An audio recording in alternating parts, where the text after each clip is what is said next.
আইনশৃঙ্খলা পরিস্থিতির উন্নতি হওয়ায় পর্যায়ক্রমে সেনাবাহিনীকে ব্যারাকে ফিরিয়ে নেওয়ার সিদ্ধান্ত হয়েছে বলে জানিয়েছেন স্বরাষ্ট্রমন্ত্রী সালাউদ্দিন আহমদ। সচিবালয়ে এক ব্রিফিংয়ে তিনি বলেন, আইনশৃঙ্খলা নিয়ন্ত্রণে পুলিশের মাঝে আস্থা ফিরে এসেছে। সন্ত্রাসীদের তালিকা ধরে দেশব্যাপী বিশেষ অভিযান চালানো হচ্ছে বলেও জানান স্বরাষ্ট্রমন্ত্রী। বিস্তারিত জানাচ্ছেন ইয়াসিন রানা। জুলাই গণঅভ্যুত্থানকে কেন্দ্র করে আইন শৃঙ্খলা ঠিক রাখতে মাঠে নামে সেনাবাহিনী। ২০২৪ সালের ৫ আগস্ট শেখ হাসিনা পালিয়ে যাওয়ার পর সারা দেশে পুলিশের ওপর ব্যাপক আস্থাহীনতা ও আইন শৃঙ্খলার অবনতি হলে অন্তর্বর্তী সরকারের পুরোটা সময় ম্যাজিস্ট্রেসি ক্ষমতা নিয়ে মাঠে থাকে বাহিনীটি।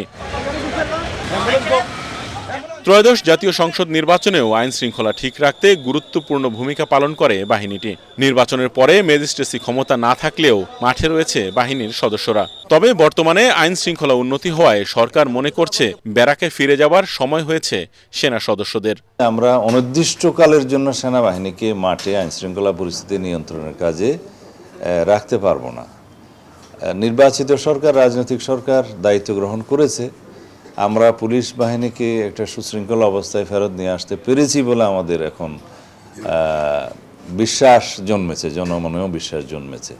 তো সেই অবস্থায় আমরা পর্যায়ক্রমে মাঠ থেকে সেনাবাহিনীকে প্রত্যাহার করার জন্য উদ্যোগ নিচ্ছি। এই কথা সত্য, তবে সেটা আমরা কিভাবে করব সেটা পুলিশ এবং সেনাবাহিনী এবং অন্যান্য সংস্থাগুলো বসে তারা পর্যায়ক্রমে সে ব্যবস্থাটা নেবে। স্বরাষ্ট্রমন্ত্রী সালাউদ্দিন আহমদ আরও বলেন, আইন শৃঙ্খলা পরিস্থিতি নিয়ন্ত্রণে দেশব্যাপী চালানো বিশেষ অভিযানে দৃশ্যমান উন্নতি হয়েছে। আইনের ঊর্ধ্বে তো কেউ নয়। আমরা সঠিকভাবে তালিকা প্রণয়ন করে অভিযানে নেমেছি। কোথাও কোথাও যৌথ অভিযান চলছে এবং আইন প্রয়োগকারী সংস্থাগুলো সিঙ্গেলি অপারেশন করছে। এটার অগ্রগতি আছে এবং এটা দৃশ্যমান যে দেশে আইন শৃঙ্খলা পরিস্থিতির উন্নতি হয়েছে। এর আগে সচিবালয়ে এক বৈঠকে সিলেট ও সুনামগঞ্জে পরিবেশ বিধিমালা অনুসরণ ও ইকোবায়োলজি ঠিক রেখে সীমিত পরিসরে পাথর উত্তোলন ইজারা দেওয়ার বিষয়ে সিদ্ধান্ত নেওয়ার কথা জানান সালাউদ্দিন আহমদ।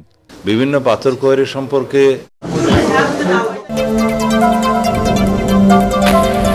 ৭১ টিভিতে সমীকরণ অনুষ্ঠানের মাধ্যমে সত্য আড়াল করে শাপলা চত্বরের হত্যাকাণ্ডকে ভিন্ন খাতে প্রবাহিত করতে সহায়তা করেছেন সাংবাদিক ফারজানা রূপা। কথা জানিয়ে আন্তর্জাতিক অপরাধ ট্রাইব্যুনালের চিফ প্রসিকিউটর আমিনুল ইসলাম বলেন, পরিকল্পিত এই ষড়যন্ত্রের সাথে যুক্ত ছিলেন ৭১ টিভির এমডি মোজাম্মেল বাবু ও আওয়ামী লীগ সরকারের তৎকালীন পররাষ্ট্রমন্ত্রী ডাক্তার দীপু মনি। এদিকে একাধিক মামলায় গ্রেফতার থাকা এই ৩ আসামিকে ১৪ মে ট্রাইব্যুনালে হাজির হবার নির্দেশ দিয়েছেন আন্তর্জাতিক অপরাধ ট্রাইব্যুনাল। মিজান শাহজাহানের রিপোর্ট।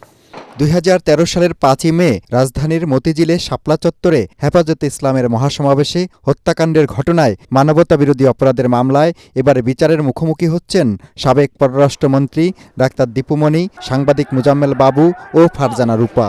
আন্তর্জাতিক অপরাধ ট্রাইব্যুনাল ১-এর বিচারপতি শফিউল আলম মাহমুদের নেতৃত্বে ২ সদস্যের বিচারিক আদালতে তাদের বিরুদ্ধে গ্রেপ্তারি পরোয়ানা জারির আবেদন করে রাষ্ট্রপক্ষ। শুনানি শেষে ১৪ মে আসামিদের হাজির করার আদেশ দেয় ট্রাইব্যুনাল। ৭১ টেলিভিশন, জামেল বাবু, ফারজানা রূপা তাদের যে একটা ভূমিকা ছিল এই হেফাজত ইসলামের এই ঘটনাটাকে ভিন্ন খাতে প্রবাহিত করবার জন্য যে একটা প্রচেষ্টা ছিল, তাতে করে আমাদের কাছে মনে হয়েছে যে এইটাও একটা সিস্টেমেটিক ক্রাইমের মধ্যেই ছিল। এই ৩ জন তারা যেহেতু হেফাজতে আছে তাদেরকে আমরা প্রোটেকশন চেয়েছি।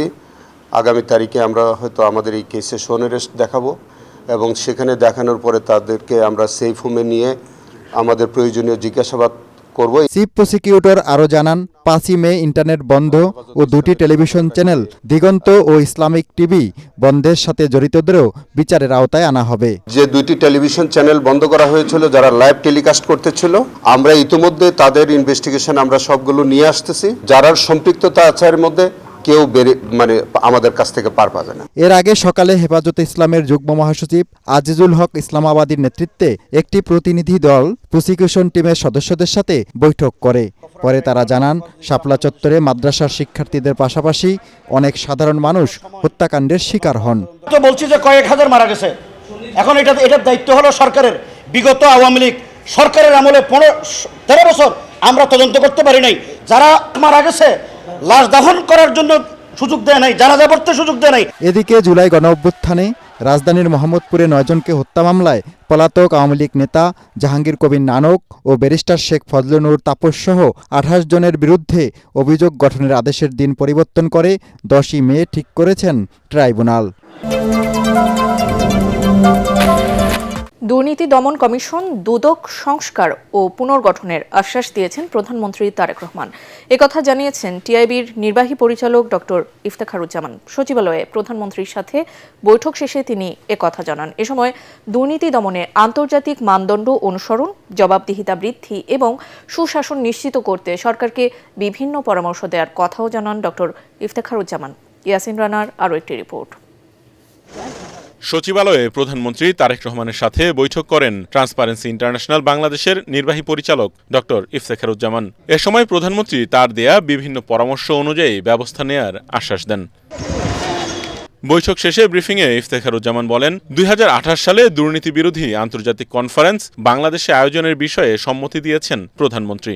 আন্তর্জাতিক দুর্নীতি বিরোধী কনফারেন্স সেটি বাংলাদেশে হোস্ট করা উচিত আমরা মনে করি, আমি টিআইবি মনে করি, এবং এই প্রস্তাবটি নিয়ে আমি আজকে মাননীয় প্রধানমন্ত্রীর সাথে কথা বলেছি। তিনি এক বাক্যে আমার সাথে একমত হয়েছেন, সম্মত হয়েছেন যে তিনি নীতিগতভাবে একমত।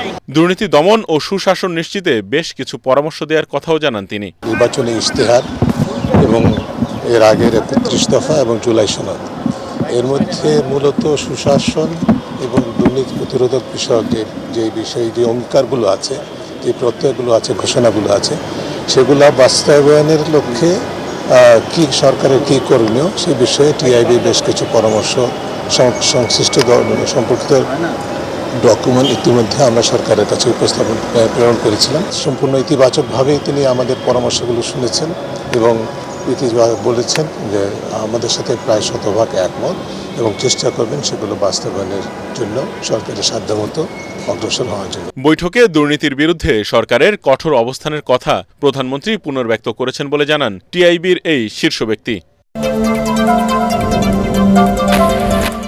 দেশের সকল ওয়াকফ স্টেটের ভাড়া ও ইজারা মূল্য বৃদ্ধির সিদ্ধান্ত নিয়েছে সরকার। প্রধানমন্ত্রী তারেক রহমানের সঙ্গে বাংলাদেশ ওয়াকফ এর প্রশাসক সাফিস উদ্দিন আহমেদের সৌজন্য সাক্ষাতে এই সিদ্ধান্ত নেওয়া হয়। সচিবালয়ে প্রধানমন্ত্রীর দপ্তরে অনুষ্ঠিত সাক্ষাতে ওয়াকফ সংক্রান্ত বিভিন্ন বিষয় নিয়ে কথা বলেন তারা। পরে ব্রিফিংয়ে বিষয়টি নিশ্চিত করেন ধর্মমন্ত্রী শাহ মোফাজ্জল হোসাইন কায়কোবাদ। এবারের হজ যাত্রা গতবারের চেয়ে নির্বিঘ্ন হয়েছে বলেও জানান তিনি। সংসদ সদস্য শামীম কায়সার লিঙ্কন ও ধর্ম সচিব মুন্সি আলাউদ্দিন আল আজাদ এ সময় উপস্থিত ছিলেন। অংশীজনদের স্বার্থ সংরক্ষণ করে বর্তমান সরকার স্বাধীন গণমাধ্যম নীতিমালা করতে চায় বলে জানিয়েছেন তথ্যমন্ত্রী জহিরুদ্দিন স্বপন। বর্তমানে তথ্য প্রবাহের বাইরে থাকা বা তা বন্ধ রাখার শক্তি সরকারের নেই জানিয়ে তিনি বলেন, নিয়ন্ত্রণ নয়, সভ্য দেশগুলোর মতো বাংলাদেশও গণমাধ্যমকে মুক্ত রাখতে চায় বর্তমান সরকার। রাজধানীতে 3 দিন ব্যাপী দ্বিতীয় আইসিবিসি এক্সপোর উদ্বোধনে এসব কথা বলেন তিনি। বিস্তারিত জানাচ্ছেন সৈয়দ রিয়াজ। রাজধানীর বসুন্ধরা কনভেনশন সেন্টারে শুরু হলো 3 দিনব্যাপী দ্বিতীয় international cable TV broadcast and communication ICBC expo. দেশের কেবল টেলিভিশন এবং ব্রডকাস্টিং শিল্পকে আরও আধুনিক ও প্রযুক্তি নির্ভর করতে এই মেলা নতুন সম্ভাবনার দ্বার উন্মোচন করবে বলে আশা সংশ্লিষ্টদের। আমরা যে চ্যানেলগুলো নিয়ে গ্রাহক সেবাটা গ্রাহকের কাছে পৌঁছে দিচ্ছি, এই চ্যানেলগুলো একটি অসাধু চক্র পাইরেসি করে চালিয়ে দিচ্ছে।